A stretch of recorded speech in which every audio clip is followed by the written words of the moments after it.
There's the difference between owning a business and running a business. Everybody's scrumming and pivoting and having their stand-up meetings and they want to be the next unicorn. There's a lot of activity, but they're confusing the smoke with fire. I work one-on-one with a senior executive at the company, unlimited on-call. I can tell them what's really important. I try to surface that and bring that character, that origin myth, that brand voice to the foreground. That's often a long-standing business's competitive advantage. Strengthen the love, the legacy, and the lifestyle in your family business. This is Fearless Family Business.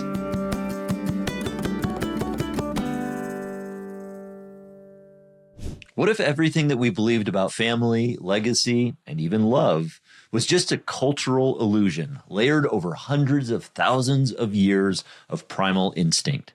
That's a heavy question that my guest today, Tim Ash, executive advisor, best-selling author, and evolutionary psychology expert, forces us to wrestle with. Tim Ash is an executive advisor on digital growth, and he's the author of Unleash Your Primal Brain. And his newest book, Primal Dating, the unflinching evolutionary psychology guide to modern relationships, is also on bookshelves now. And as the CEO and co-founder of a digital optimization agency, Tim helped to create over $1.2 billion with a B dollars in value for leading companies like Google, Expedia, eHarmony, Facebook, American Express, Canon, Nestle, and many, many more. Tim has been cited by Forbes as a top 10 online marketing expert and by Entrepreneur Magazine as an online marketing influencer to watch. In this episode, we get down to the root of evolution, psychology, and biology, and how that intersects with family business. And let me tell you, it is pretty powerful stuff. I was especially taken by how the idea of initiation into a tribe and how we intentionally look at initiation needs to be a pivotal part of family business. Make sure and pay attention to that part. And if you're ready for a conversation that pulls back the curtain on everything from leadership to love, this episode is for you. Don't forget to subscribe for more fearless conversations about family, business, and legacy. Enjoy the show. Well, welcome, Tim. I'm glad you're here again. Welcome back, I should say, because you were on my show, Flow Over Fear, when back maybe about a year or two ago, when we talked about evolutionary psychology, and you're back again. So thanks for being here. Absolutely, Adam. It's my pleasure. Yeah. I love talking to you because I get so much out of it. You just bring a level of kind of realness to these conversations and a lot of history and a lot of expertise. And, coming from the background that you've come from, running a business, building a business, and ultimately now a marketing and advisory for executives, I think a lot of people can get something out of that. So if you can maybe just start off and share a little bit about your history, how you came up, and we'll dig in from there. Yeah, absolutely. Well, I started going to school for cognitive science and computer engineering, stayed for 7 years in grad school in AI, but I never finished the PhD, so I'm a quitter, and actually decided to start my first business. And I ran a digital marketing agency from the early days of the internet till a few years ago, called Site Tuners. And what we started focusing on was how to make online experiences more effective. It's called conversion rate optimization. Basically, how do you get a higher percentage of your online visitors to act once they get on your website? That might be buying something, filling out a form, picking up the phone to call you, whatever that conversion action is. We were trying to get more of them to do it. So that's a blend of good usability, measuring stuff, and of course, psychology. So I'd say most of the value, and we created about 1.2 billion in value for companies around the globe, you probably heard of a lot of them, came from what I would call neuromarketing. In other words, understanding human psychology and applying that to marketing. Right. Well, it's so funny that you say that, because that you kind of make that connection there, because I think that, from the start, if I were to mention, evolutionary psychology and then marketing, maybe people wouldn't make that connection. But the way that you described that, you kind of made that connection of why that's so important from the standpoint of understanding how humans think. Oh, well, I'll go a little bit deeper. Evolutionary psychology is the root of everything. In other words, if you want to understand how the brain works, which is how we make decisions and why we act, then you should understand how our brains evolved. Now, it's kind of a layering on. There are things that we share with insects dopamine, for example. People think like, oh, that's watching those three dots on my cell phone while someone's replying to my text message. No, I mean, it's just a motivation for how much energy should I expend to chase my goals. Okay. And that's Yeah. a basic system that operates across pretty much all animal life on Earth. And then there's things we share with just mammals. And then there are things we also share with just great apes. And then at the end of our evolution, there are things that make us uniquely and bizarrely human. So I think that for me, evolutionary psychology is this rich well of wisdom I can tap into, and I can apply it to business, leadership, sales, marketing, personal relationships. It's just endless. It's basically the operating system for all human beings. Yeah. Well, I'd love to dig into that a little bit too, because within family business, in the world of family business, there's certainly a lot of relationships, community, and the aspects of that can certainly apply to how we work as families. In traditional businesses or anything like that, and I say traditional business, but what I mean is anything other than maybe a family business, and what I'm excluding there is a lot of businesses, because some estimates say that 80% have some kind of family involvement in a business to some degree, and maybe even more so in the first generation business. But taking that aside, there's just more of a dynamic within the families of how that works, and I'd love to kind of dig into maybe how that evolutionary psychology plays into families as a whole, the dynamics, and how it might play into a business that's run by families. Well, I'm going to strip it down to base assumptions, and then we'll work our way up from there. Okay, so what I mean by that is base assumptions. What do we mean when we say evolution? Even evolution is essentially two people, in the case of our species, two people getting together, producing a kid, having that kid mature to the point where they can have their own kids. That's it. So in other words, the things that influence evolution are only things that are in the direct path to that. So anything else you're layering on is what I would call kind of a cultural overlay. It's learned stuff that we learn from our tribe. And so even talking about families or family businesses, that's a concept. Okay, it's nothing more than that. We were designed to be in loose tribes of a few dozen people wandering around the plains and savannas of East Africa, and trying not to get eaten by lions or gored by rhinos. Okay, that's it. So it's the concept of a family or a nuclear family. That's actually pretty new, because back in the day, you had uncertain paternity. You didn't know who the parents were, or at least the father.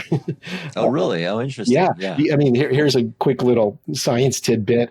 Our sperm, some of it goes up and tries to get to the egg. The rest of them form a blocking position to assassinate and kill some other random dude sperm that's going to come along. They form a plug. Right.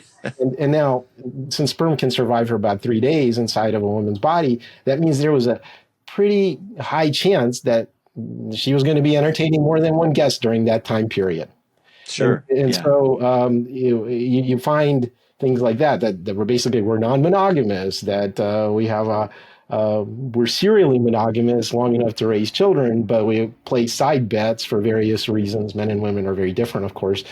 So I just want us to start with reality, which is evolution only cares about whether you're successful enough to have babies, not if you're happy, whether it's a nuclear family or even anything like that. Okay. Yeah. Yeah.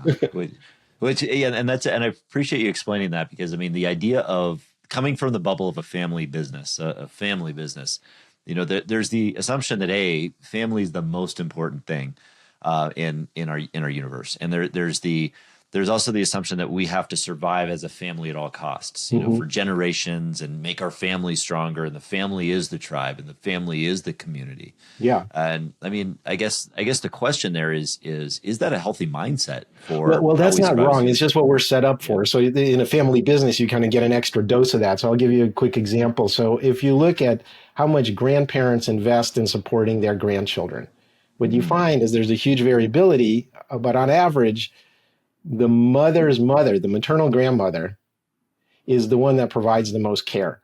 And the answer of why that's the case is pretty simple. She's 100% sure that that's her grandkid. She gave birth to the mom, and the mom gave birth to the kid. Both are observable, 100% certainty. And the people that provide the least care are the paternal grandfathers, because there's 2 chances that it's not their kid. or Right. not their genes getting passed down. So they provide the least care. So we are designed to care about our close kin, about our family. In fact, that's the root of it. Yeah. Well, it's interesting that you say that because then when we kind of think about, I guess, a traditional family business, and this is changing to some degree, but for the most part, it's been highly patriarchal, where it is run by the male leaders and usually favored by like the sons or and everything like that. So ultimately, the caretakers in the business side of it have been primarily male. So almost the opposite of what that family dynamic is you're talking about, Mm. which is interesting. Yeah, and I mean, patriarchy again is a cultural concept. Okay, it's like Sure. you can the way that I would describe it is men and women have complementary capabilities that they're bringing to that evolutionary relationship. And if you look at different species, some are very similar in terms of their behavior and their size and their function. Um, but humans aren't one of those. Men are on average 25% larger and they have 15 to 20 times as much testosterone and aggression. So if you're, again, on the plains of Africa, are you going to send out your hunters to be the women who are on average 25% smaller and have less aggression? No, you're going to send the men. And so that kind of dimorphism, that difference between the two genders is very pronounced in people. So basically it tells us that we're designed for very different roles. So that kind of leadership, take charge stuff, aggression, that's definitely more likely to be men's roles. Now, these days, that's actually deprecated and even poo-pooed. And there's strong evidence, for example, I'm sure you know the studies that have been done about women being on boards of directors, and that means the company's going to be more profitable and more likely to be successful. So you can't just have that male aggression leading companies. That's stupid too. But there are significant differences, and they're built in. And I think so the way that I would describe it, there's huge differences between men and women, but the biggest underlying one is, genetically speaking, the amount of risk we're willing to take. So if you look at, the men's and women's on average across any behavior, any psychological trait, we're going to have the bell curves. And they're going to pretty much be identical where the middle of those bell curves are. Men and women on average are basically the same. The difference is the spread. Women are tightly clustered together, kind of grouping for safety in terms of whatever their behavior is. And men have these really wide bell curves. So you're going to have among men a lot more risk takers and a lot more cowards. You're going to have a lot more geniuses and a lot more idiots. And for with women, you don't find those outliers as often because of the need for safety and risk taking is different because they have to be caretakers of children and raise them for many many years, unlike other animals. Yeah, that's interesting. Yeah, I think I mean, it's obviously a good shift that maybe we're getting more toward, that balance a little bit more, and we're seeing that kind of data come out so that we're seeing that, and that's certainly starting to change more in family businesses as well.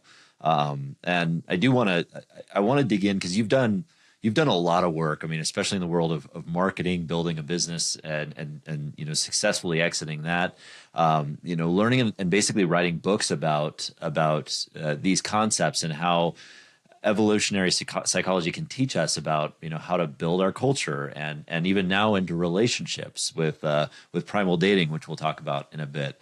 But sticking on to the topic a bit, I'd like to kind of just know your thoughts about the idea of some of the best practices. I mean, in any business really, but in family business in particular, there's a traditional kind of attitude within family business to say things like we're all family, or bringing people in on kind of that, and I have my opinions on why that or have my opinions on why we say that and what it means, but I'm just curious to know your thoughts about maybe some best practices we can bring to our organizations to Ooh, better. well, Yeah, and again, I'm going to take a evolutionary take on this, but if you're yeah, talking about something surviving across generations, you basically have to put your eggs in one basket. You have to go with the best option you have. And that way that's handled socially. So, for example, if you look at English royalty, various dukes and earls and queens and kings, they have this, the way they inherit property is the principle is primogeniture. Okay. So, in other words, the sure, first born male son gets all of it. Right. Now, obviously, women excluded. That's not great. But even younger brothers excluded. That's not great. Okay. But the reason they do it is because over several generations, you're going to dilute a bunch of stuff. You have like the Waltons. I mean, they have more money than God, but, there's a very extended family once you like 3, 4 generations down. Absolutely. Yeah. But if you want the entity to succeed, then you need to keep the concentration, which means you pass it down to the most, maybe not the firstborn male son, but the most competent leaders in the next generation. Now, it doesn't mean that others can't benefit, but in terms of an active role, one of I think the biggest mistakes that family businesses make, I suspect, is this democracy. We're all family. We all get equal votes, and that's Right. conceptually somehow fair, but somebody's could be an idiot or not business inclined or have other priorities in their life, and all of a sudden they're not contributing the same, but they're getting the benefit. That's a bad thing. And then they're also diluting the leadership and the direction, and it becomes this, rule by committee, I suspect, in many cases with family businesses I've worked with. So I'd say concentration in the hands of competent people and maintaining that, I think, would be both an evolutionary and a good business principle. Yeah, that's an important point. I mean, because and one that a lot of families miss, I think, especially I look at this from the perspective of somebody who's on the receiving end of quote unquote legacy or a legacy business 4 generations down. And the very thing that you're talking about happened. It was the artificial harmony or path of least resistance. We're just going to pass it on equally to everybody. And so by the time it got to generation 4, there's 60 plus 33 third generation owners. There's probably going to be about 100 fourth generation owners. Wow. Where everything's diluted and decision making is exactly as you say, and it's exhausting. And it's almost at that point when you get to that level down the line, whereas in generation 1, it seems attractive to build a generational legacy. By generational 4, it's a burden because you have so many people. So I think that's all that to emphasize the idea of concentrating over the generations. Or even professional management. There's the difference between owning a business and running a business. I remember I was in the entrepreneurs organization, and then there was another executive group called, you may be a member of it, but called YPO, Young Presidents Organization. And in the entrepreneurs organization, everybody was the founder of a business. That's a certain kind of ethos and culture. In YPO, about a third are original founders, and about a third are hired guns. Oh, wow. They're just brought in management to run a company. It's your job to run a company, maximize returns. So it's one thing to say it's fair to have stock options go equally to everyone and the profit distributions go equally to everyone. That's fine. But in terms of who's running the company, maybe that shouldn't be anyone in your family. Maybe you should hire someone to do it. Right. Well, yeah, I feel like the term, sacred cows obviously comes from probably comes from, a historical context of like, of some kind that maybe has to do with what we're talking about. But that families, especially over generations, develop these sacred cows of, well, we're not going to bring in an outside CEO, or we're not going to professionalize our business because we're not that kind of business, or we're not going to change in any way, or something like that keeps them stuck or keeps them in that pattern. How do we break that pattern? Is that a part of evolution, or is that something that we can break? Well, no, that's just more general business advice that I often give it in my advisory. And that is, if nobody is in charge, then you're going to fail. So you need to have a clear hierarchy. That's unavoidable. Someone's got to make the hard calls. I mean, at the very top, you know what you get? I mean, there's the joke, crap rolls uphill. I mean, the CEO gets all the 51-49 calls. If it was easy, if it was an 80-20 call, somebody lower down could make it. But you have the really consequential ones that are a coin flip. That's a really hard environment to operate in. So you need to be clear that, no, you don't get to, just because you had something for breakfast, make a decision that undermines the company. So it has to be one person making that decision without being overruled. Right. But that's inevitable. I think that it's good to get input from people, but I think, again, that notion of equality doesn't work. And having clear roles defined inside the company is another crucial thing. Stay in your lane. What are you supposed to do? Okay, I handle finance. I handle marketing. I handle our partnership relationships. Great. and what are the Hmm. measurable performance metrics that are going to help you succeed. I mean, I know you're an EOS implementer, so none of this is news to you, right? No, absolutely. Yeah. Right. Yeah. And yeah, on that note, so on the executive advisory side of things, I'd love to know kind of what you do there, how you got into that work, and really, yeah, how you're helping companies to grow. Because I know a lot of family businesses in particular can appreciate and need that kind of advisory work done for them. Yeah. So what I found is is in an agency, when you run an agency, you work with all Mhm. kinds of companies. We work with the Googles, Expedias, eHarmonies, Siemens of the world, as well as very nimble startups. The full range across all industries, across all company sizes, and one of the things that I learned is that very quickly is that there are a lot of arms and legs, but there aren't a lot of really strategic, experienced people. And so Mhm. everybody's scrumming and pivoting and having their stand-up meetings, and they want to be the next unicorn. There's a lot of activity, but they're confusing the smoke with fire. And so what I found is that they're mostly like mid-sized companies, which I defined as maybe 10 to 100 million a year, roughly. Mhm. They have gaps in their management ranks. So what I decided as I was going to do is to fill that gap of, you don't even need a fractional chief marketing officer. You need somebody honest that's going to speak truth to power and tell and call bullshit, and tell you the things you need to hear Mhm. on call. And so that's how I set up my executive advisory for digital growth. It's mostly focused on online marketing, but we talk about branding, origin myth, editorial voice, a lot of things, business model that go beyond strictly marketing. Uh, Mhm. but what I do is I work one on one with a senior executive at the company, unlimited on call. So they just put meetings on the calendar. They can access me anytime they want. They can have vendors, subordinates, or board of directors if it's strategic planning on those calls. If it's important enough for them to be there, I'm there. And that's how I like to work. That I can be of service. I can tell them what's really important, and is keep them from stepping on some landmines. And that it's not, so it's not consulting, it's not coaching, it's advisory.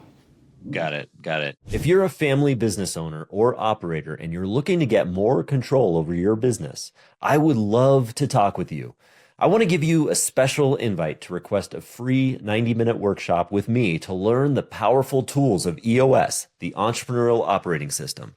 Just shoot me an email at adam.hill@eosworldwide.com. Again, that email is adam.hill@eosworldwide.com. I'll put that in the show notes as well. And I look forward to talking to you soon. And in that work, are you finding, especially within the world of digital marketing, which is, I mean, you can go down a lot of rabbit holes with that. I mean, are you finding that companies are are doing more than they need to do, or just doing things for the sake of doing things and not being intentional, not being strategic? What are you finding? Well, what I find is it's not more or less. It's what level are you operating on. There's like I'm a big student of military history, and you can talk about tactical impacts, operational ones, or strategic ones. And Hmm. they're focused on the tactics. We know where to get low cost leads, or we know where to manufacture more cheaply in Vietnam, or so they're stuck at the tactical. But there's no proper motivation or perspective. No one's pulling them out to that operational or strategic level. And Right. so I find that the ones that benefit from this the most are big enough to have the arms and legs to do stuff, but are missing again that really competent, high level executive. I'm that three-quarters of a million a year plus bonuses CMO they can't afford, but they don't really need me full time. They need to be able to just talk to me anytime they need. Right. Yeah. Yeah. And I find a lot of families in particular, especially as they're going through generation to from Gen 1 to Gen 2, are growing that way. They've somehow, not somehow, I mean, by building relationships, I mean, family businesses are very, very rooted in relationships traditionally. Yeah. And so by building on those relationships, they've become this mid-sized family business between right in that sweet spot that you're talking about, 10 million to $100 million in revenue. And now they're finding that, relationships go so far, there's a critical mass. They need to actually start putting a better strategy together. But to your point, they can't afford that. That sounds like that's right where you come in. Yeah, and they don't need to be able to afford it. And the way it's not even just afford it, because every one of my clients says, the ROI is off the charts. Just like I Yeah. said, keeping you from stepping on one cow patty, financially remunerative. Yeah. Yeah. There's so much noise around the marketing side of it, and what we should be doing, what we shouldn't be doing, and you could get trapped just trying to do everything, and then essentially burying yourself under a mountain of Yeah, activity and cost. exactly right. And so back to your question is like the biggest mistake I actually see is that they're doing tactical stuff, but they haven't, they're really advanced in something that's built on a swamp foundation. So often we refocus on what's your, again, brand voice, what's your origin myth, what makes you distinctive, getting those basics right. So they're trying to do AI or one-on-one personalization or whatever in their business, but they don't have the basics underneath that. So we make sure it's built on a solid platform, and we go back and revisit all of those things that they haven't thought about in decades, probably. Yeah, I'd love to kind of dive in a little deeper on that too, because I know you've expressed, especially in your I think it was in your first book, the Unleash the or in the first book I've read of yours, which is Unleash the Primal Brain, Yes. Unleash Your Primal Brain. That the importance of story, especially of like bringing that story to life through the generations, and Mm-hmm. family business. Obviously, that's very important. So you're kind of touching on that brand piece, right? Yeah, exactly. Well, I'll give you one specific example since it happened yesterday. I'm working with a family-owned multi-generational business that sells promotional products, and we were reviewing their website. And if you look at it, they said we want more e-commerce sales, and their website was very generic. You can buy, water cups, you can buy branded T-shirts, you can buy pens. You get the point. And like, who are you people, and why should I work with you? Because there are a lot cheaper places to get that stuff than at their company. But then when you Yeah. hear, oh, we have our own printing in house, where you have a dedicated rep, where we can do rush orders, where we stand behind stuff and who we're working with, that's not a low cost play. And they're trying to compete as like a generic e-commerce shop. Yeah. So they're burying the lead, as they say in the journalism business. What Right. what makes you unique? And so I try to surface that and bring that character, that origin myth, that brand voice to the foreground. That's often a long-standing business's competitive advantage. Yeah, I love that. And I would imagine if once you kind of unleash that or unlock that unique or that series of uniques in the US, we call it the three uniques or whatever. But once you unlock that, you have a complete story which you can just repeat ad nauseum out into the world on the variety of channels that you strategically choose. Yeah, and I think you and I know because we were both in the heroic public speaking program, and I was working on my speech about initiated tribes and how you have to initiate your employees into something. And one of the things that Yeah. I tell leaders from this perspective is when you are absolutely sick of saying the same old thing and staying on message, maybe it'll start to sink in to some of your Mm. employees or maybe some of your prospects or customers. So we have to stay very tightly on message. And your number one job that no one else can do is keep that cultural package alive and disseminate it throughout your company. All the other stuff you can hire. You can even hire Hmm. people like me to do to advise you on your marketing, but you can't hire owning the brand voice. Wow. Yeah. I love what you said there because the implication is just, and especially within that initiation within the company. I want to touch on that in a second too, as it Sure, relates to sure. families. But, but the idea that, you have to instill it and you have to repeat it and share it and get it completely bought in your company, in the culture, and then push it out.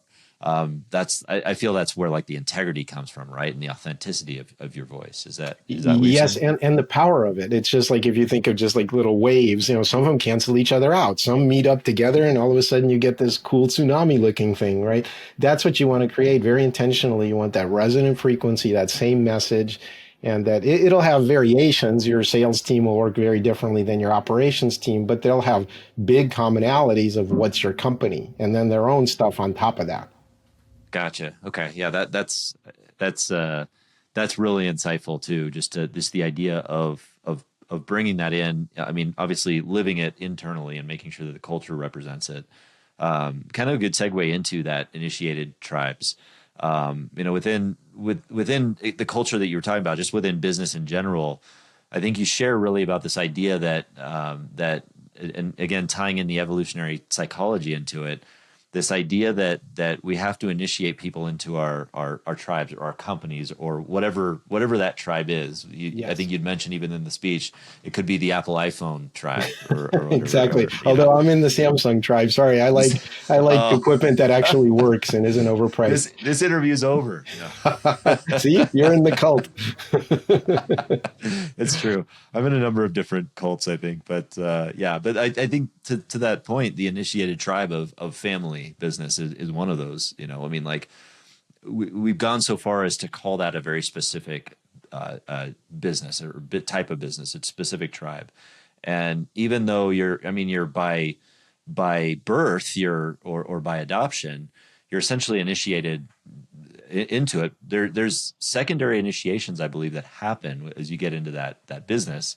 Paying dues or things like that. I'm curious to know your thoughts about that. If you have any insights with regard to family business and initiated tribes. Yeah. So I think whoever is the founder or the current head of the business needs the initiated tribe framework is how you make sure that people are productive and positive and aligned. Basically, they're loyalists, and that should be all your employees, all your customers, all of your partners and business partners, and so on. And that has basically three stages. And the first starts with the leader, and that is your personal purpose. And I'm not talking about your goals or your exit or your financial planning or your legacy giving. I'm talking about why are you here on this planet? Right. And they've shown that people with a high level of purpose do a lot better in pretty much every dimension of life, from health span to financially and so on, and reported happiness. So if your purpose is to make more money or to pass this on to your kids, that's not enough of a purpose. And if your purpose is focused only on the business, that's not wide enough to be a personal purpose. Mm-hmm. So one of the first things we work on with leaders is their personal purpose. And then out of that, and in support of that, there's your company culture. And what I mean by that is not the stuff behind your receptionist desk on the wall, or your motto or anything like that, or something that your PR company created for you as a tagline, nothing like that. The core culture that you have has to touch your technology, your language, your values, your reporting structure, all of it. And the trick there is to have it be both comprehensive and compact, because the more unwieldy it is, the more possible it is to transmit the whole thing. So you always have to make sure it's super tight, mm-hmm. and at the same time complete. And again, right. Defining that corporate culture is something that you can't abdicate to HR. It's again the responsibility of the senior leadership team, as I see it. And then anybody that comes into your company, whether it's new employees or partners, needs to be intentionally initiated. And what I mean by that, just like handing them a branded coffee mug day one, and it's like, here's your desk. Right. That's not going to get you any loyalty. And what we found, again, from an evolutionary perspective, if you think of us as running around, the unprotected plains of Africa for a long time, here's what it took to initiate us into a tribe. Modeling by the leaders. Mm-hmm. Because we want something they have, whether it's protection or leadership or something else. Peer pressure, which gets a bad name, but it just basically means we don't have time to have a committee meeting when the lion is charging us, right? So we have to conform to the group's behavior. Synchronized group activities. We spend most of our time doing stuff together at the same time. Toyota leans really heavily into that, for example. And finally, overcoming meaningful challenges. That's the proof that whatever the cultural package is worth preserving. And so those are the four elements of an intentional initiation: modeling by the leaders, peer pressure, synchronized group activities, and overcoming challenges. And it doesn't matter what your cultural package is. This works for starting a book club. This works for a Girl Scout troop. It works for a high-performance business. It works for elite military units. It's all based on the mechanics that are built into us for how to bond as a group. Right. Yeah, But that's unless you're doing that intentionally, it's not going to work. right. I'm so glad you pointed that out because I think that's so important, and I believe that in a lot of the families that I see, it's missed a lot. I mean, that there's not a lot of intentional there's not a lot of intentional initiation because there's a sense that there's already been initiation by the part of birth, right? Right. And Or so it yeah, devolves into we've always done it this way. yes, exactly. Yes. And that's those two things, especially in the legacy business, become so problematic.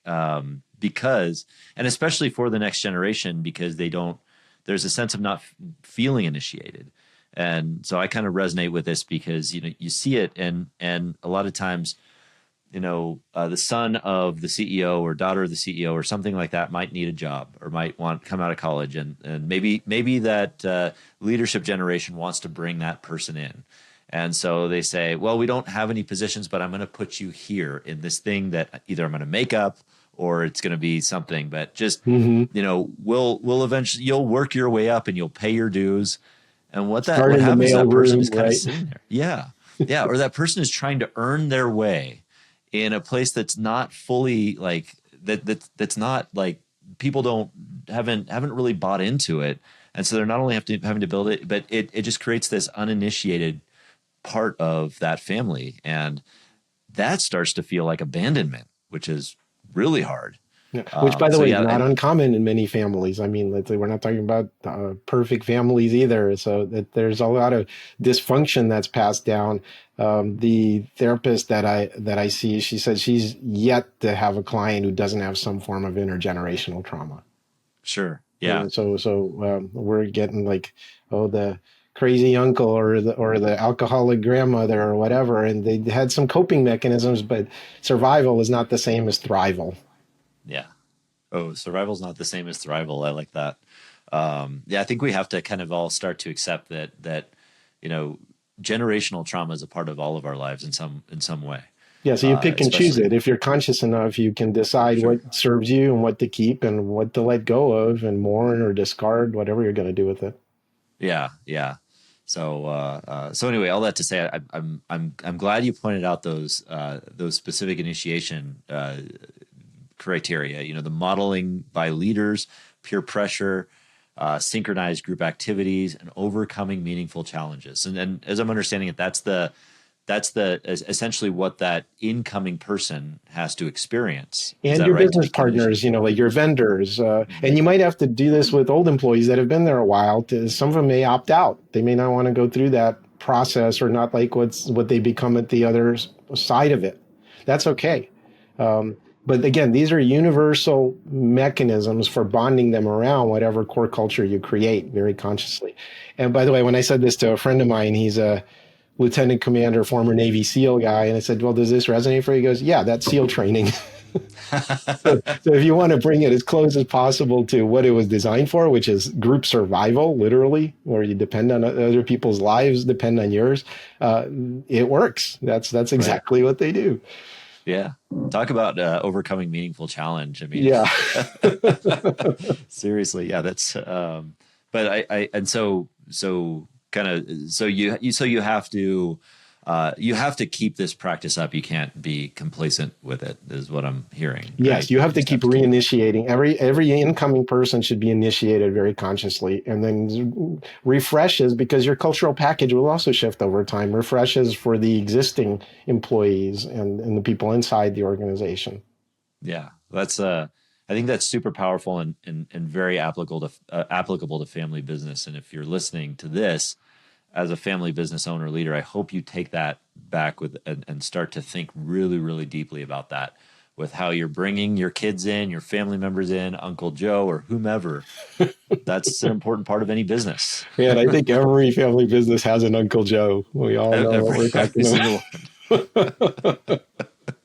Maybe not the same name, but definitely the same spirit and behaviors and all of that good stuff. Yep. But yeah, that's I think that's helpful, and I think I want to kind of shift gears into the relationship side of it because you have done some new work on that. You've written a new book called Primal Dating. which thank you for the copy I just received Absolutely. and everything. I really appreciate that. I'd love for you to share a little bit about what drove you to get into writing about that and starting to study that, and then we'll kind of Yeah, get into yeah. great question. Was, my first couple of books were about digital marketing, and they're very popular, translated into lots of languages, but they were for practitioners of marketing. And then I wrote the other book you mentioned, Unleash Your Primal Brain. And that one is basically a very readable popular science overview of evolutionary psychology. And I had one chapter in there which talked about gender differences and asymmetries and how men and women attract each other and the sexuality. And that I found over time was getting the most traction, that people were like, hey, I want to know more about that. And what I realized is that that rabbit hole goes really deep. Today, we have a crisis in relationship formation. And I don't mean just in this country, worldwide. Fewer people are getting married, fewer people are having sex, fewer people are even want to be in relationships. And there's this red pill men's community fighting the extreme feminist community, and everybody thinks they're going to win the gender wars. And it's just really horrible and painful. And this has civilizational implications in terms of dropping birth rates, reversing population growth, radicalization in our politics. That's a lot of this life force and mating stuff channeled in unproductive directions. And so what my amazing co-author, Dr. Limor Gottlieb, and I did when we wrote Primal Dating is to try to explain the evolutionary psychology and the current distortions that are happening in our society, and then give a guide, a very asymmetric guide for men and for women. The men's guide is from the women's perspective, and the women's guide is from the men's perspective. So Right. I guess you could say it's kind of like men are from Mars, women are from Venus, but based on actual science. Sure. And it's very readable, by the way. When I say science, there's not a single footnote in there. It's really funny. It's basically like a friend whom you trust and respect that's telling you stuff you need to hear. Yeah. Yeah. It's really well written. I mean, and yeah, the chapters are super simple and clear. I'm really enjoying reading through it as I am.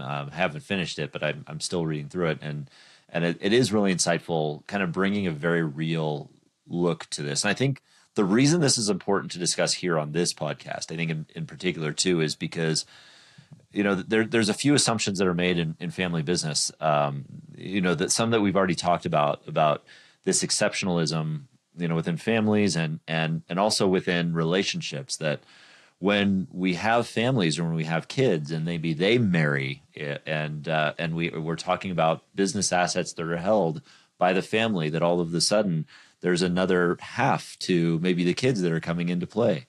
The relationships matter, and how our relationships are evolving and how these kind of dynamics are playing out are critical to the success of our family business and or could be a threat. And so I think that's why this is an important discussion. Yeah, and thanks for that. And by the way, I just want to be clear, the title is Primal Dating, the Unflinching Evolutionary Psychology Guide to Modern Relationships. I say 90% of it is for any couple that's in a relationship. It's not about whether you're actively dating. We do have some tactical stuff about fixing your online profile and how to go on a date and text people, that sort of thing. But most of it is just understanding the asymmetries and complementary strategies and tensions between men and women. So this is applicable to married couples and people in long-term relationships. It's not a dating book per se. Yeah. And we were talking offline, and thank you for clarifying on that, on the title and on who the audience really should be for. Because there is definitely a lot of value for those that are still in relationships, navigating relationships in this new world we're living in. I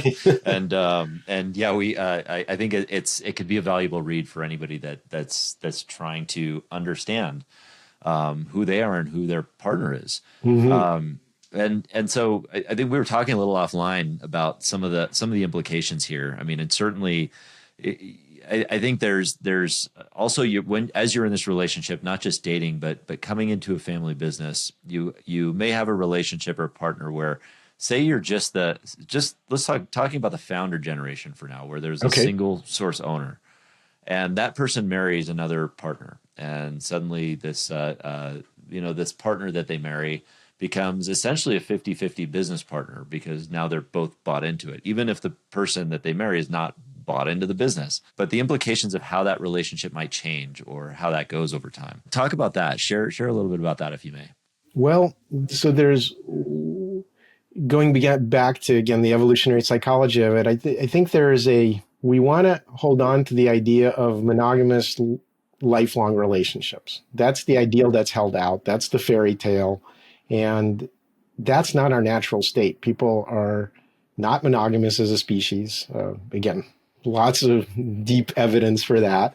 And if you look at that, the reason we get together is to have children and make sure that they're viable and they can have their own children. Again, that's it. Right. None of that says lifelong relationship. And so a lot of our business plans, I'm afraid, are based on that notion of lifelong relationships, and a lot of things can go wrong. So one of the asymmetries, for example, is for women is no matter what, they're looking for their one best bet. They're looking for someone that can improve their lives. Okay, that's what they've bred men for, to take risks and have initiative because they can improve their lives and provision for them.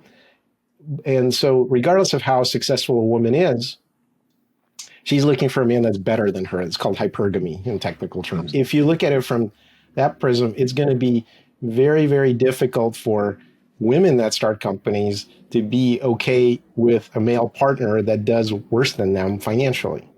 Mm-hmm.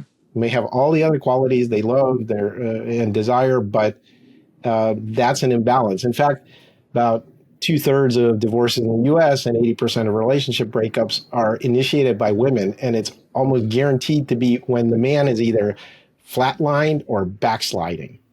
Oh, yeah. Oh, wow. So, yeah, because they're looking for someone that can provide a lifestyle better than they currently have. And if the man is on, moonwalking down to the basement, that doesn't work. That's when women look for a better option.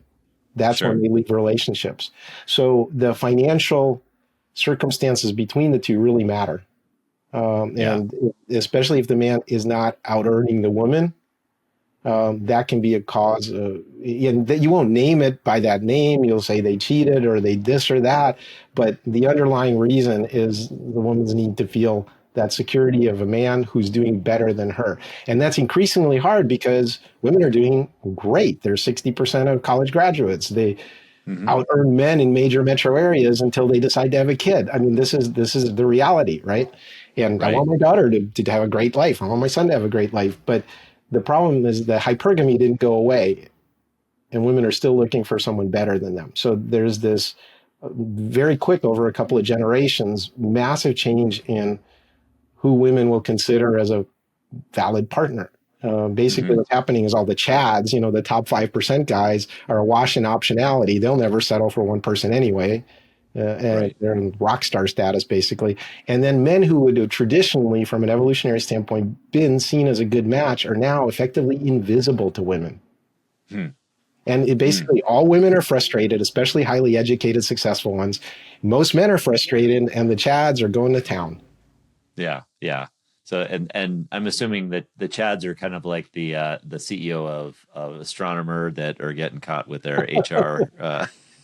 With their HR down. Yeah. Yeah, right. It's very topical. Right? And by the way, to be fair, pretty much everything on this planet and our species is driven by the need to reproduce. And that's so the need to pass on your genes is the strongest thing there is.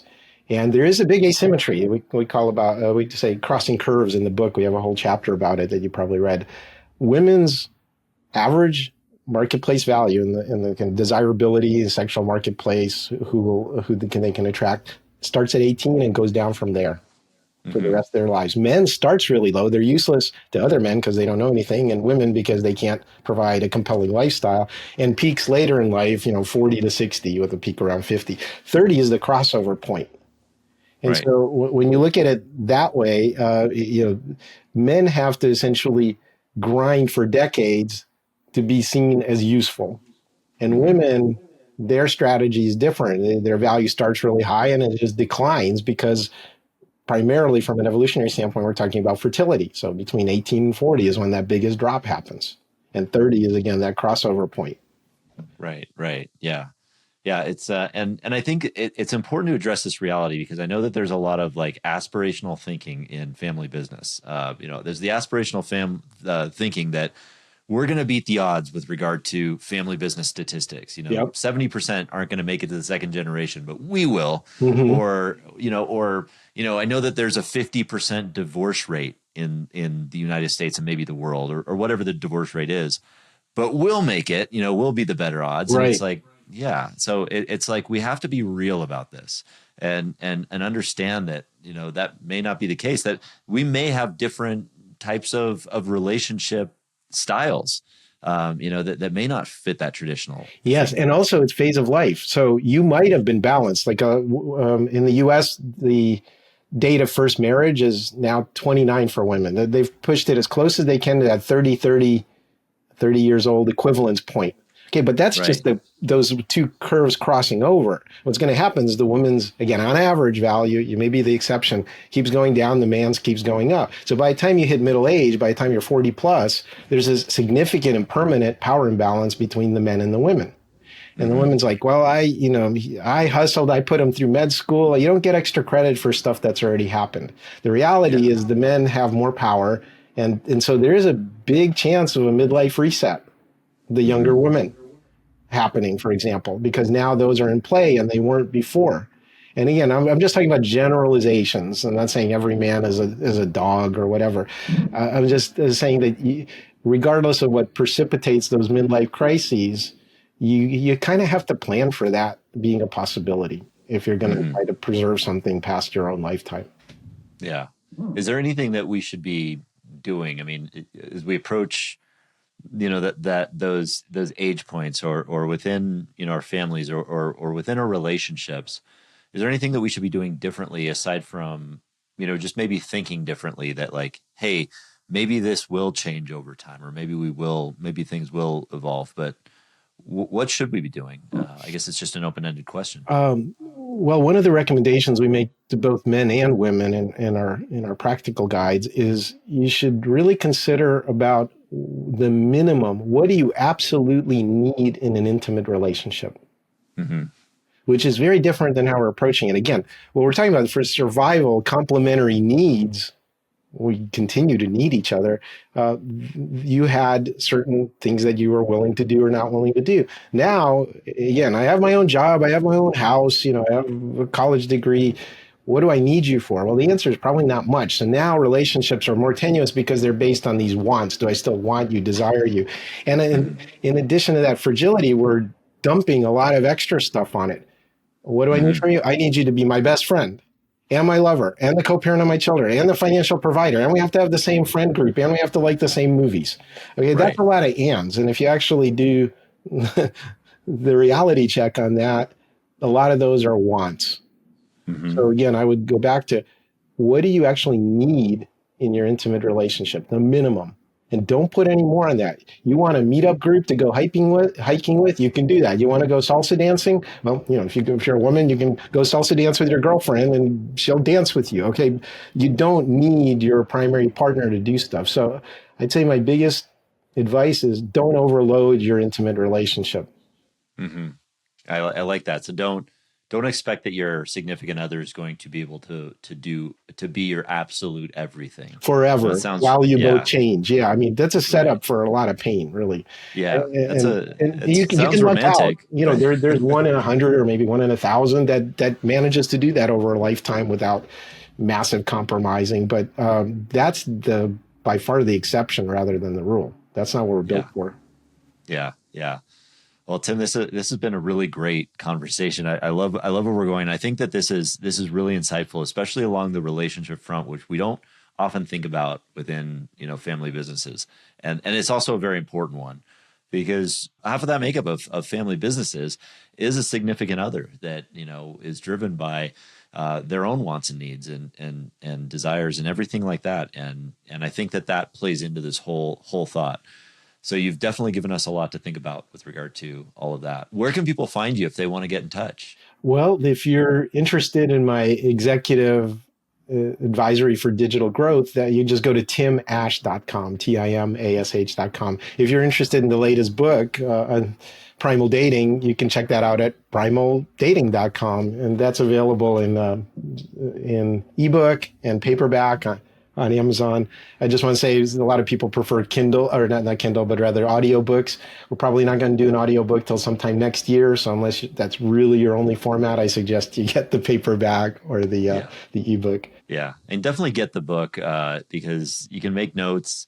Again, the chapters are nice and simple. It's a great book, and I think it's something that, you know, in addition to the traditional family business books like the Harvard Business Review, Family Business Guidebook, and all of these others that you should be reading, this is an important one. The relationships that we have with our significant other are very, very important.